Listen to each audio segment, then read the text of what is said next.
What up, bitches? Welcome back to Law of Attraction Changed My Life. I am Francesca Amber, and this is our 200th episode. Our 200th episode. Can you goddamn believe it? I can scarcely believe it, to be honest, because most of my life I have been anything but consistent.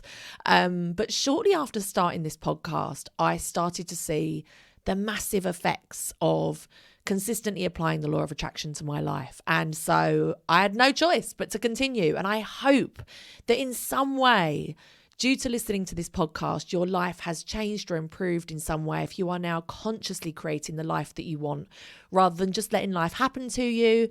That's all I goddamn wanted from this. That's all I wanted. I just wanted us all to thrive. I just wanted us all to live our best lives. Anyway, I thought I would do something kind of fun today. I was going to get somebody to interview me and ask me some questions about doing this for 200 episodes, 200 weeks in a row. But then I thought, who better to ask me the questions than you lot?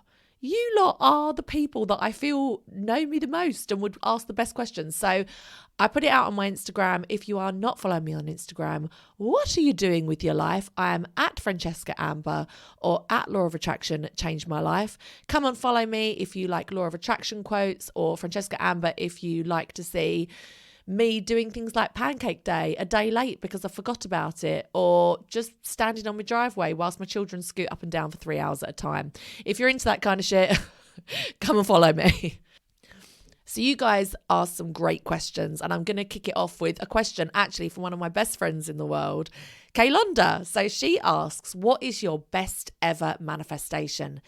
Now, this one, there's some real hard hitters. There are some real hard hitters that I love law of attraction manifestations that are like boom, boom, pow. Oh my God, what? Like that's no doubt that is a manifestation. That's the kind of shit that I love, but I used to love a lot more. So in that kind of sense, manifesting the gender of my twins, that was something that absolutely shocked me to my core and just reaffirmed my belief wholeheartedly to the core of my being in the law of attraction. If you are new here or you don't remember that, it was basically that when I found out I was having twins, I decided, despite having no money, to get a harmony test because I really wanted to know the gender. People that don't want to know the gender of their children, I find it really bizarre because boys and girls are so different. They're so different. And I just don't think I have the energy for like standing by the side of a football pitch and that kind of shit. Do you know what I mean? And so I really, really wanted girls. I really wanted my daughter to have a sister. It was a whole thing. Anyway, went and had this harmony test. They called me and told me that I was having boys, and I manifested hard against all odds. In fact, there's an episode about it. Oh, I wrote it down somewhere. Where is it? Okay, I didn't write the episode number down, but if you go way back, like 2-3 years ago, there was an episode called How I Manifested This Against All Odds. And despite getting that phone call from the clinic, I decided to keep my twin baby girl vision board on my phone. I decided to keep the clothes that I'd bought, like these little token items, hung up on the outside of my wardrobe. And I decided to have faith and to trust and believe.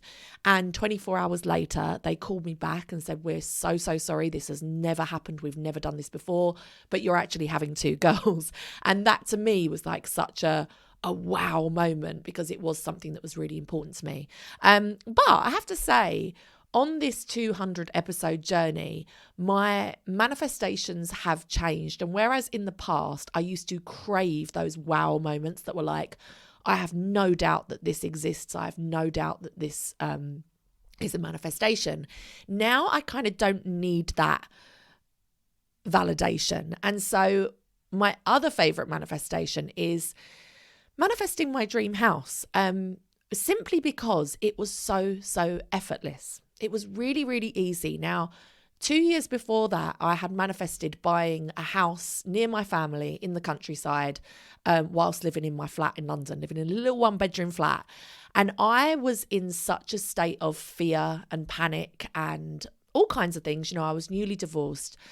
I was under pressure to buy something quite quickly, that I kind of forgot all about the law of attraction, and I manifested it through hard work, like hard work. I worked 14, 15-hour days. I often slept at my salon so that I could rent my flat out on Airbnb for an extra night or two while my daughter wasn't there. Like, I hustled hard. I didn't stop. And I got that house and it was amazing. But this time I had learned about cyclical living. I had learned about my divine feminine energy and like the power of sort of sitting and receiving and being open to receiving. And I'd learned about the energetics of money and energetic spending and embodying being a wealthy woman. And why I loved this manifestation so much is because I genuinely didn't scrimp or save or cut back or really take any crazy actions to manifest this house. And so that's why I love that, because that's when I realized that manifesting could be really easy if you just opened yourself and allowed things to be received.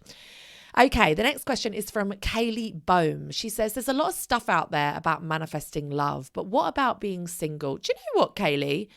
You are right. You are 100% right. So I actually looked up on Amazon after you asked that question, books about being single. Now, there's two kind of notable ones. There's The Unexpected Joy of Being Single and another called Single on Purpose, Find Yourself First by John Kim. And the second book kind of indicates that it's how to be happy and find yourself first until you find love. So even that is not like, look, I'm just choosing to be single on purpose. But you know what? There is a lot of power in being able to be alone, because not everybody can. And I'm not just talking about financial traps. Like, there are so many women, or should I say so many people, that can't leave relationships because of financial constraints, because they've got themselves into a situation where, you know, the man holds all the power, he holds all the money, and she's unable to leave. But also, so many of us have felt trapped in relationships mentally. We've felt mentally trapped. I remember when I was in my marriage, I was like, I can't leave. I don't think I'd ever go on holiday again. I don't know how to book a holiday. I don't know how to do my tax return. Like, I had all of these limiting beliefs about being a single mother and what that would mean. And so making the decision to leave a relationship or to be single, if that is a conscious decision that you've made, that is something to be celebrated. You're right. That is something that we should talk more about and that should be celebrated. There are a lot of positives in being single. And do you know what? Maybe I'm part of the problem. Maybe I should talk about that more, because I often talk about, you know, wanting to manifest a man and wanting to find the love of my life. And I mean, I'm not hell bent on it, but it is something that I would like in the future. And actually, I do myself a disservice, and so many other women that maybe listen to me, because there is such a great power in being single. Being in a relationship is quite hard. It can be quite difficult to consolidate your life with somebody else and find compromises and be happy with another person. Something that I definitely don't take for granted is that I live in a very peaceful house. You know, it's me and my daughters. We have fun. We live in a very peaceful house. Occasionally, Laveau might slap me around the face, but you know, like, it's generally a very peaceful house. There's no arguments. There's no real tension. And for that, I'm really, really grateful, because I see around me, you know, and of course there's lots of healthy, happy relationships, but I do see where there's like a lot of tension and a lot of arguing, and we don't have that. I have a lot of quality time with my girls, and there's no doubt that that would be compromised if I had to share my energy and my time with another person. So there's a lot of quality time with the people you want to be with, and that extends to friendships. A lot of single people tend to have really great friendships, really deep friendships, and something I'm very aware of is, because I don't have a partner, you know, my friends often see my house as like the open house. You know, they come here, they sometimes let themselves in. We have pre-drinks here. People will stay over after a night out in the summer. They all come over and use the pool. And that's lovely. I really love that vibe, that my house is like the open house and my friends feel like that they can come here. So there are lots of positives to being intentionally single for however long you choose that to be. So maybe one of those two books you might enjoy. I'll leave the links down below. Natalie Pike, who I randomly met in a nightclub toilet 15 years ago, asks, your absolute number one book, no fence sitting. Well, Natalie, I'm going to annoy you because I am going to choose to, purely because I can't remember. We did these two books back to back in the book club about 2 years ago. And because we did them back to back, I often don't remember which lesson is in which. But also, these are money books, spoiler alert. These are money books, and a lot of money books basically teach the same lessons, but it's just about finding a author's voice that resonates with you. It's about finding a style of writing that brings it to life for you. We talk about this in the book club all the time, about how we might have been told something 3 or 4 times by 3 or 4 different authors, and then suddenly a 5th author will tell you and you'll be like, oh my God, how did I not know this before? And it's like, bitch, we've been telling you for months, but you need to resonate with that person. So my 2 top favorite books, I think, oh God, this is so hard, but I think my 2 top favorite ones are Get Rich Lucky Bitch and Rich as Fuck. So by Denise Duffield Thomas and Amanda Frances. There was so much in these books that absolutely changed the game for me. So energetic spending, getting intimate with your money, taking your financial power back, highly symbolic spending, token items, incremental upgrades, embodying being a wealthy woman, energetic set points. All of these things that we learn when we talk about money, all of these things literally changed the goddamn game for me. So I loved the energetic money work so much that I actually ended up turning it into a 3-week manifesting money workshop, which is still available for a short time, guys, because it is soon being renovated. Renovated? Is that what you do to a course? I think that's a house. It's being reshot. It's being updated. It's going to be... It's coming back bigger and better. And spoiler alert, it may be turned into a little live in-person workshop because it's something that I am so passionate about. The law of attraction has changed my life in many ways. But when I started this podcast 200 episodes ago, I was in a very bad place. I had very bad living conditions where we were completely overcrowded. I had a couple of legal issues that were really threatening my mental health, my sanity, my safety. And if I had not had money, I would not have been able to solve those problems. And those were just 2 of like the biggest problems. Like there were so many other problems. Like I couldn't afford to really go anywhere. I couldn't afford to do anything with my children. I was having to do things like get secondhand pushchairs and like take the freaking thing out the back of my car because I couldn't afford a car that had a boot big enough to put a double pushchair in. It was a whole thing. My life was filled with, I feel like I'm going to cry. My life was filled with problems that now I could just click my fingers and solve. But at the time, they took so much of my time and energy. They took so much of my life force and my being trying to solve these little things. And money solved pretty much every single problem that I had. And for that, I will always be so thankful. One of the first things that we talk about in the Manifesting Money workshop is about how money is kind of given this bad rep, and, you know, wanting more money is it's seen as a negative thing. It's seen as like, oh, you're so greedy. But for so many of us, especially women, especially mothers, we just want autonomy over our lives. We want time with our children and we want freedom. That's all we want. That's all we want in life. And if you want more, there's nothing wrong with that too. So yeah, I have to say those 2 books, Get Rich Lucky Bitch and Rich as Fuck. Also, another listener did ask another question saying, if I can't afford the Manifesting Money workshop, what would you recommend that is virtually free? And that is what I would recommend. I would recommend reading one of those books. Okay, Patty Rakaya, I can't pronounce your surname. I'm so sorry. She asks, what are your daily manifestation rituals? Now, every day is different for me. So in the past, I thought that this meant failure, that I just could not commit to carrying out certain rituals every day or doing something towards building my dream life every day. And since I've learned about cyclical living, I've learned that this is completely normal.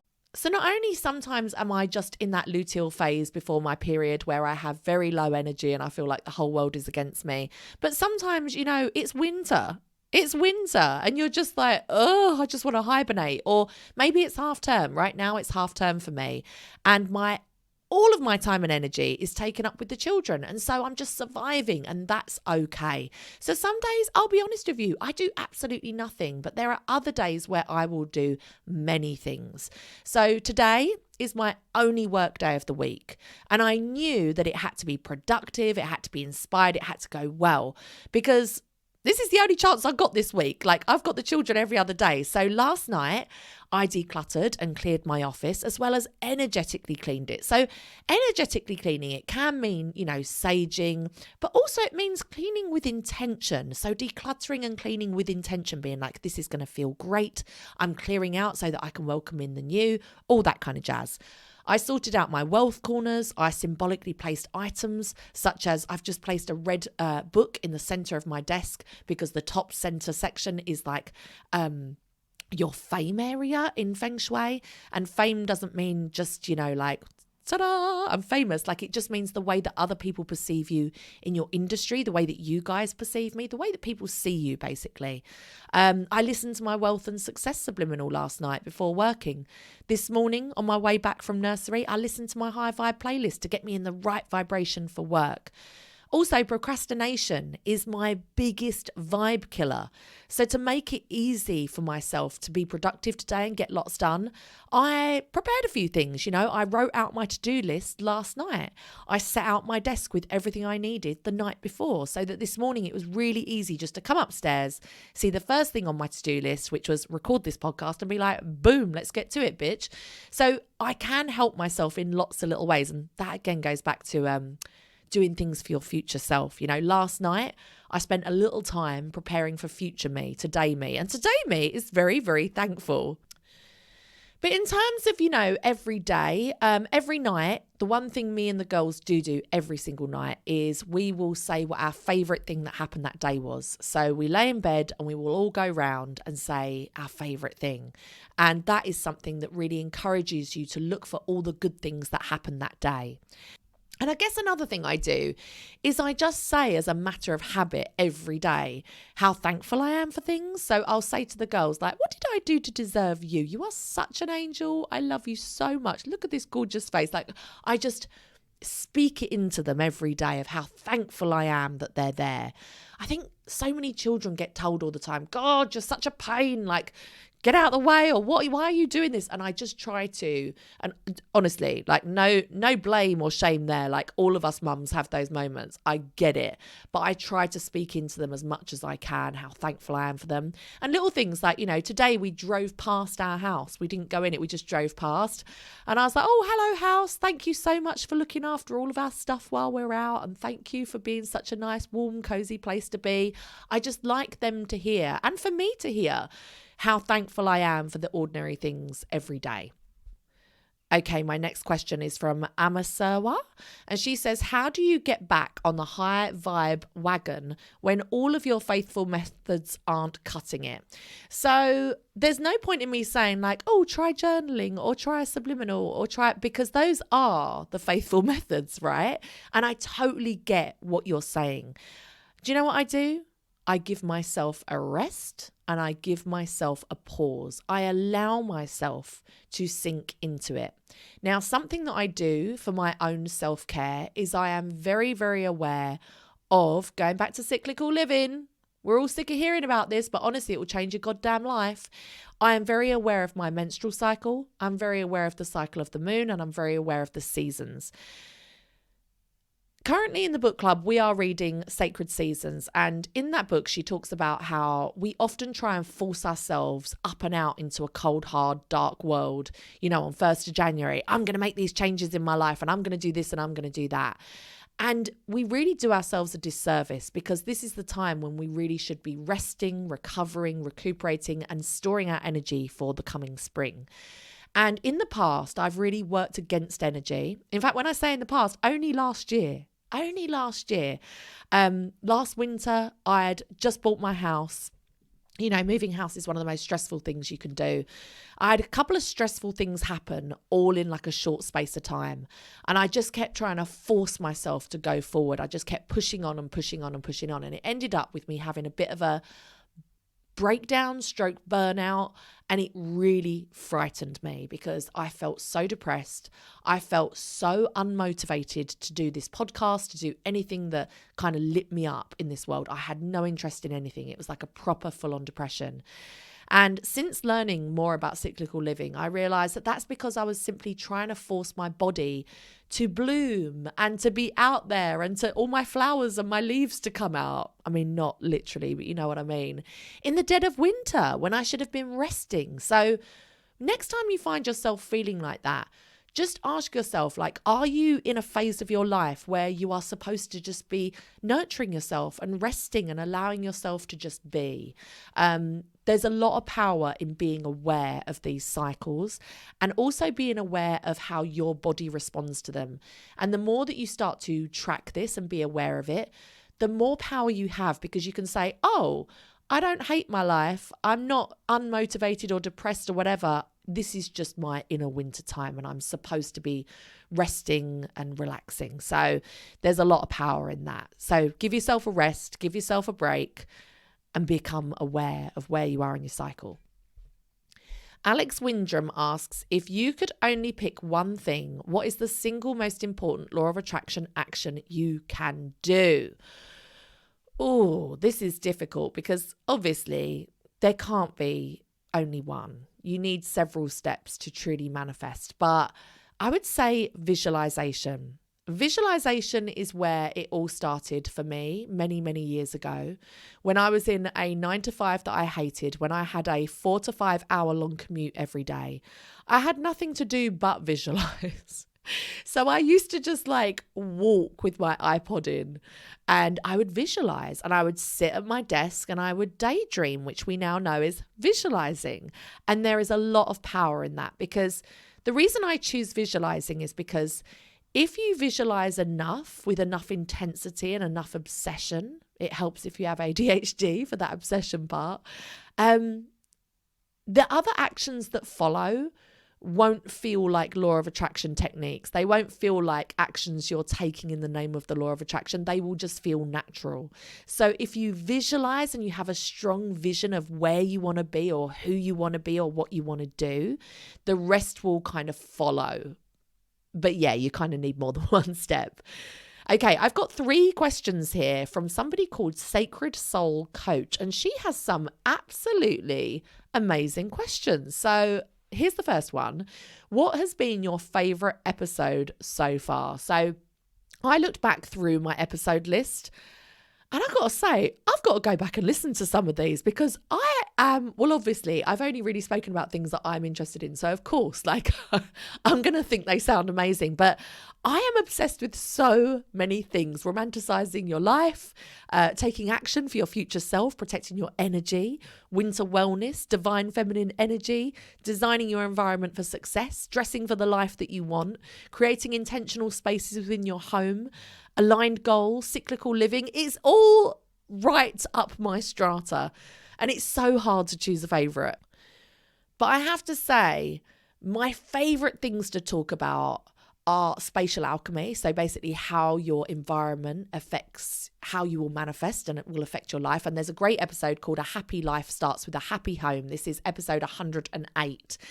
But I have to say as well, I've got to come back to the money work because I do feel like it's so important. So there's an episode 77, this is way back in the day, called Wired for Wealth, how I've increased my income by 10 times. So I have to say I couldn't choose one. Those are my 2 favorite episodes. Okay, her next question is, are there any episodes that you don't want the girls to hear? And I found this such a bizarre question because no, there's none. There's nothing that I don't want them to hear. But something I've learned is your children don't give a shit what you do. My daughter actually said to me the other week, she was angry that I don't work in the co-op because she wanted to do a school pick up and drop off share with her friend's mum. And I was like, Bo, I can work whatever hours. Like you don't need to be picked up. Like I can pick you up. And she's like, why can't you just work in the co-op? And I was like, oh Lord, like my children don't give a shit. I hope that they are taking in the lessons just through like osmosis, just through like being around me. But I don't think they'll ever listen to it. Unless I die, maybe, and then they might be a little bit intrigued. I don't know. I don't think they will. And her final question is, what is the one thing that you would tell episode 1 Fran today? Oh, and this I had to sit and think long and hard about. And again, I just get so emotional about this because I really was like as close to a broken woman as I could be back then. My life was completely different. And I kind of wouldn't want to tell her like, oh, by the way, like this is going to be a success. Like you don't need to worry, because I'd want her to still have that drive. So, butterfly effect. I don't want to go back and change anything. But I think I would just say like, just keep doing exactly what you're doing. And like, life seems impossible right now. And I know that you feel like there's never going to be a way out of it. But one day, everything that you've visualized will be your reality, and it will feel as amazing as you hoped. Like that is what I would tell her, because I was so scared at that time. I was so scared. I didn't know what the future would hold. I didn't ever see like a way out. Law of attraction for me right then was basically a way to cope in the everyday. It was a way to get through each day. And I wasn't really like massively looking forward much. But I wish I could just say like, life is going to be good again. Not only is it going to be good, it's going to be so different from anything you've ever experienced. Alex Windram says, will you be doing another in-person event this year? Yes.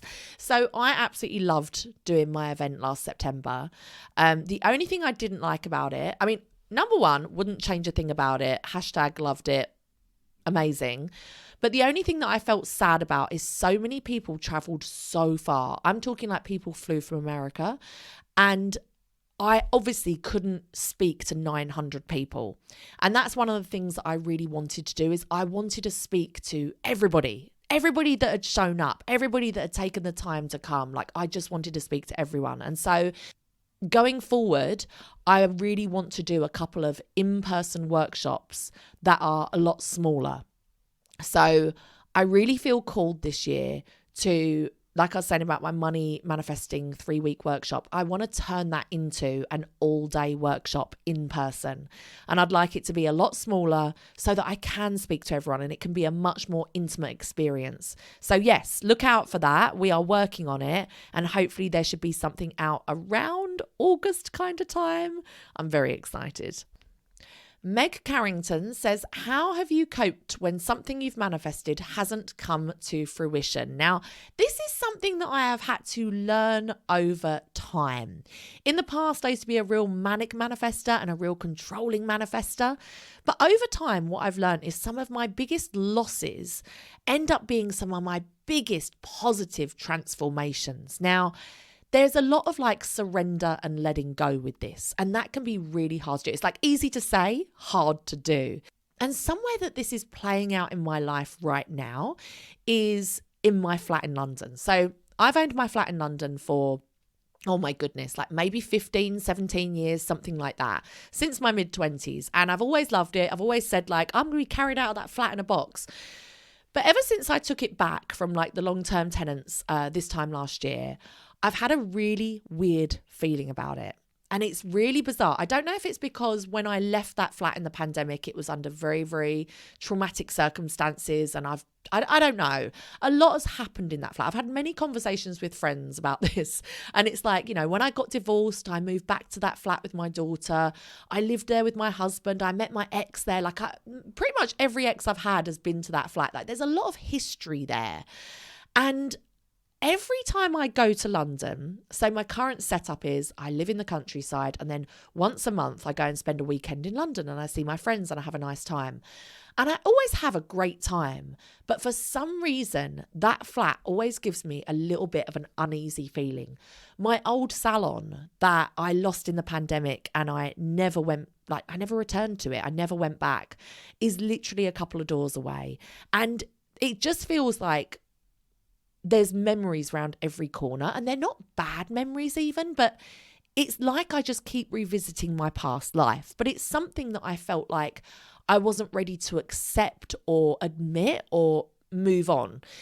So recently, my neighbours have decided that I'm not allowed to Airbnb anymore, despite the fact that I own a share of freehold of the building. You know, it's 3 against 1 or 4 against 1. They've decided they don't want me to Airbnb anymore, which basically fucks me up. It means that I can't short let it and then go and use it when I want. Now, old me rose to the surface straight away and I was like, how dare you fucking tell me what I can do with my own flat? I've had this for 15 years. Basically, one of my new neighbours is an absolute douchebag, but whatever. We'll let him live his life with his plastic flowers on his rooftop. We'll let him live his life. So I got really angry and I was like, they can't tell me what to do. I can manifest my way out of this. I'm going to manifest that I can do Airbnb. And then the more time that passed, I was like, actually, do you know what? I think that this is the universe's redirection. Like, here I am trying to control this outcome, thinking that I know best.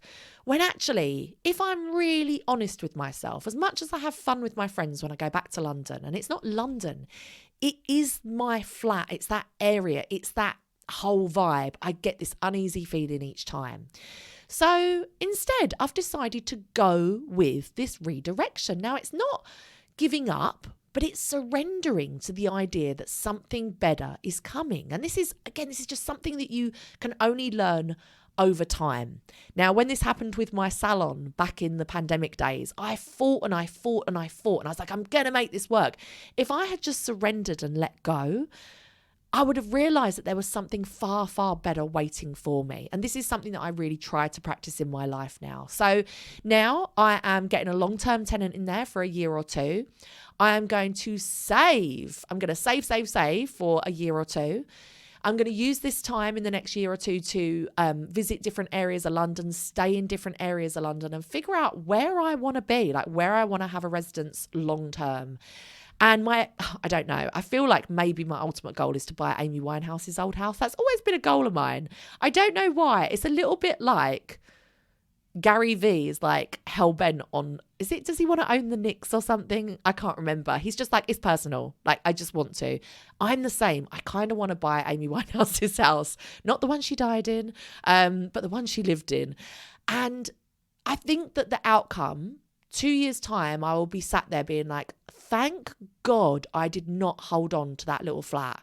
Like, thank God I decided to surrender, to let go and to move towards something better. And I don't know what that is yet. That's the beauty of it. Like, there's no clear visualization. I'm not seeing like a little muse house with wisteria up the front or anything.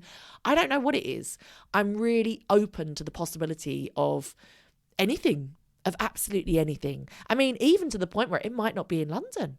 I might decide to take that money and have a holiday home somewhere. I don't know. And it's not my job to figure out how or exactly what it is right now, but I'm just going with it. So sorry, to go back to your question, how to cope when something hasn't come to fruition is just to, number one, say, did I put my all into it? Did I energetically get behind it? Did it feel 100% right? And if it was really, really hard and everything was against you, to simply go with that redirection. Shanok says, congratulations, Fran. What are your top 3 life-changing hacks that you've implemented? Well, since starting this podcast, since committing myself to learning more and more about this every single week, I'd have to say, without a doubt, number 1, all of the money work, all of it. Number 2, the power of cyclical living. And number 3, constantly editing and decluttering my life to make way for the new. Those are my top 3 life-changing hacks. Sinead asks, what are your current goals? Oh, well, my current goals are to find love in a way that feels 100% right and doesn't compromise my family life. Another goal of mine is, and this is just from a bit of a law of attraction experimentation level, is I'm really intrigued by this money work. I'm really intrigued by it. When I did 2 months of manifesting money work and then decided to do my manifesting money workshop, my income went up by 10 times in that short space of time. And it really clearly demonstrated to me the energetic set points of your income. was real. It was 100% real. And what's so interesting is I did that work about 2 years ago, and my finances have remained completely stagnant since then. Now, obviously in the book club, I'm constantly learning new things. I'm always like facilitating a new space, a new area to discover, whether that's feng shui or dressing for the life you want, whatever it is. And so sometimes the stuff that I've learned and I know works can kind of get a little bit ignored and pushed to the back just because life is busy, right? I'm a mother of young children. I'm just busy. She ain't got much time or energy. And so I'd be really interested to learn if I do everything that I learned last time, but take it up a level, because when you start all this, you're acclimatizing yourself to your next level of wealth. Well, I've been at this level for 2 years now. I'm really curious and I'm really interested to see if I do it all again, if I can reach a new level. I'm really interested in that. So this year, I really want to work on my money mindset again so that I can share it with everyone else again, and so that I can basically, this kind of like my theme of the year is like money. And a long-term goal for you guys, and this might surprise you, but I've really come to terms with and come to peace with the fact that I think I would like to live in another country at some point in my life. Now, I currently have young children, and I've purposely chosen to live close to family, to have a family support network around me, for me and for them, and to live a really easy motherhood journey. Now, I've been a mother in London and it's fucking hard, and I've been a mother in the countryside and it's a hell of a lot easier. And so I feel 100% confident that this is where I'm supposed to be right now. But I've given up this idea of permanency, and I've given up this idea of like, oh, I need to be here forever. And I'm really opening myself that I can live somewhere else in the world in the future. And again, I don't know where that is. I don't know when it will be. I don't know how that will play out. But that is like a long-term goal for me, is to move to another country. And on to our final question. Thank you so much for all of the questions that you submitted. There were so many, but I didn't want to make this episode super, super long for you. So this is our final question from Mrs. Funnel. And she says, I love this question. When did you realize the law of attraction was actually working? I love this question. I love it, because it doesn't matter how long you've been practicing this. You will remember a moment. You will remember a distinct moment when you gasped audibly and were like, oh my God, this works. There is no doubt that this works. So looking back beyond the podcast, I've been practicing the law of attraction for about 15, God, maybe 20, no, how old am I? No, not that long, 15 years now. Either having my book published or meeting my ex-husband, things that were really, really specific. And when they manifested, I was like, oh my goodness. Like, that was when I realized that the law of attraction was real. And that if it wasn't working well, that it was actually a fault with me and my practices and my techniques, rather than with the concept, the law of attraction. I remember as well, about 15 years ago again, I had a little shop called poochpooch.com where I sold like dog clothes, and I was really obsessed with checking my sales in the morning. I absolutely loved it. And I went to an EFT tapping circle with my friend Grace, and it was all like manifesting, law of attraction, EFT tapping, like manifesting what we wanted using tapping. And I was like, let me just see if this works. So rather than trying to manifest something huge, I was like, I just want to manifest like huge sales tomorrow. I just want to manifest more sales in my shop. And I tapped on it, and I woke up the next morning and I had probably like triple the sales than I normally would do. And I was like, oh my God, this works. But during the podcast, so over the last 200 episodes, I would say quite quickly after starting this podcast and committing myself, because, when I started this was in the lockdown. I really had nothing much else to do. So I had a lot of time to dedicate to this, and quite quickly the results started to speak for themselves. So manifesting the gender of my twins, that was a pretty early manifestation. And also with the money books that we had done around that time, I decided to purchase a really highly symbolic item, or not really purchase a highly symbolic item, but to make a highly symbolic gesture, which was despite the fact that I had been on a mortgage holiday for 3 months and I hadn't earned any money for about, God, it must have been maybe 9 months. I was probably in the worst financial state that I'd ever been in my goddamn life. I decided to go ahead and pay an architect to come and draw up plans for an extension for my house. And that real highly symbolic gesture was saying to the universe, my living conditions will improve. My living conditions are gonna get better. Not someday in the distant future, but this year. I'm paying for this because I know that come the summer, come the few months it will take for this to, go through and go to planning and get the application and all that kind of stuff, that I will have the money to do this. And at the time, I had no real evidence or indication that I would have the money, but I had the real faith and belief. And so I just put into practice what I'd learned with that money work, and well, it was paid for easily. So that was like when I started to really see like, wow, this shit really does work. So yeah, that's it. I hope that you've enjoyed these questions and answers. I hope that it's inspired you. If you are especially new with the law of attraction, or you've found yourself sort of falling off the wagon with it or whatever, that this has really inspired you to just keep going and to keep consistent with it. And we may not do something towards our law of attraction rituals or our goals every single day. We may not take action every day, but as long as you are consistently doing it in your life in some form or another, you will start to reap the rewards, and you will see that what you have visualized in your mind can become your abundant reality. I hope that you've enjoyed this episode, and indeed this podcast. Hello, 200 episodes in.